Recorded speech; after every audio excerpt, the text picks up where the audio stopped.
Sumqayıtda qəfil halı pisləşən azyaşlı dünyasını dəyişib.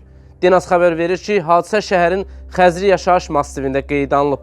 2022-ci il təvəllüdlü Qadir Qələndərovun halı pisləşdiyindən o yaxınları tərəfindən Sumqayıt şəhər uşaq xəstəxanasına aparılarkən yolda həyatını itirib.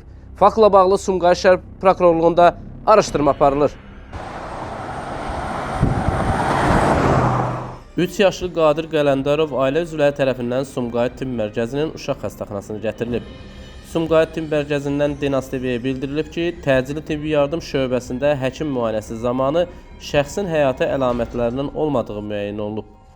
Ölümün digər dəqiqləşdirilməmiş formaları diaqnozu təyin edilən şəxsin nəşi təşrih üçün məhkəmə tibbi ekspertiza və anatomiya birliyinin Sumqayıt şəhər şöbəsinə təhvil verilib.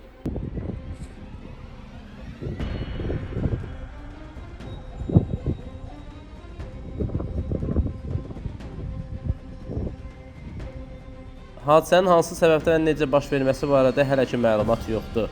Faktla bağlı araşdırma aparılır. Nizami Rəsulov, xüsusi olaraq Dinas TV üçün.